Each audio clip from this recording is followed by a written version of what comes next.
საბჭოთა ჯამში 10 სხვადასხვა წინადადება იყო, რომელიც იქნა უარყოფილი ქართული მხარის მიერ.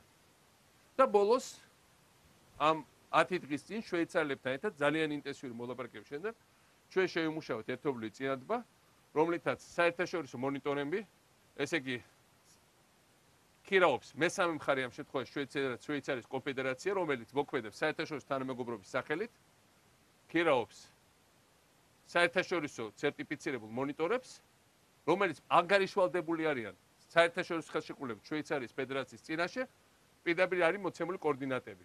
ქსოუ და ზემო ზარმაგი როკის გვირაბი.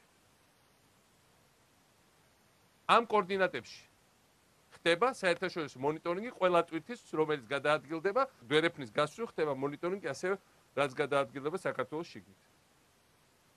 პირველად 92-13 წლის შემდეგ ჩვენ მივახციეთ იმას, რომ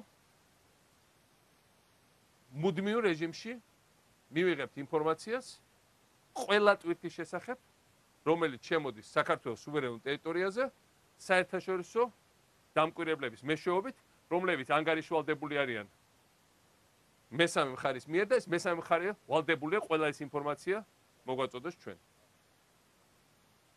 ერთ სიტყვით, მე მიმაჩნია, რომ იმ პირობებში, როცა საქართველოს ძალიან ინტენსიური მოლაპარაკება საწარმოებდა,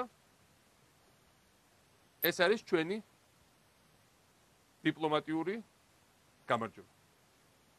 რა თქმა უნდა, ჩვენი საბოლოო დიპლომატიური და ყველანაირი გამარჯვება იქნება მაშინ, როცა აქ იდგმებიან არა მხოლოდ საერთაშორისო მონიტორები, არამედ იდგება საზღვრის აქეთ მხარეს, საქართველოს საბაჟო და სასაზღვრო სამსახური და ჩვენ ამას ყველანი მივახციეთ.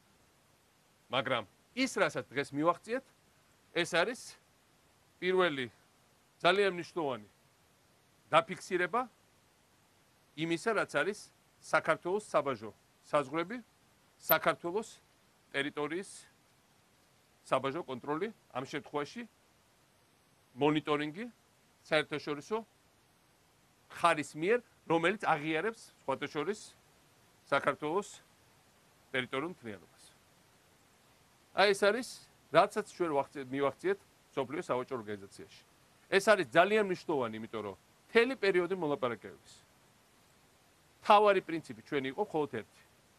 რა თქმა უნდა, ჩვენ ვერ გადავწყვეტით ახლა ტერიტორიულ საკითხებს, იმიტომ რომ ოკუპაცია და ამას საერთაშორისო თანამეგობრობა აღიარებს როგორც ოკუპაციას, მაგრამ პრინციპი, რომ ოკუპანტმა მხარეც აღიაროს თუ რა არის საერთაშორისო კონტროლის საზღვრების და მონიტორინგი, ეს იყო ძალიან მნიშვნელოვანი ჩვენი სამართლებრივი სიტუაციისთვის, ჩვენი დიპლომატიური სიტუაცია, ჩვენი უსაფრთხოებისთვის, იმიტომ რომ ჩვენ გვეწოდება რა ტვირთები მოძრაობს და უსაფრთხოებისთვის არის ძალიან მნიშვნელოვანი, არა მხოლოდ ეკონომიკური, არამედ ყველანაირი უსაფრთხოებისთვის და ჩვენ ამითი პირველად მივიღეთ ამის საერთაშორისო დაფიქსირება და საერთაშორისო მექანიზმი.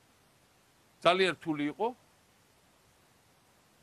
ყველანაირი დიპლომატიური მანევრები ხორციელდებოდა, რომ იქნებ საქართველოს ნაკრებზე დათანხმებულიყო, ჩვენი პოზიცია იყო ძალიან ან ეს, ან რუსეთი ვერ შევიდოდა საერთაშორისო სავაჭრო ორგანიზაციაში. მე მგონი ჩვენმა პარტნიორებმა ეს ბოლოს კარგად გაითავისეს და გაიგეს, რომ საქართველოს ერთ ნაბიჯს უკან ამ პრინციპული პოზიციიდან არ დაიხევდა, ვისაც რა უნდა ეთქვა.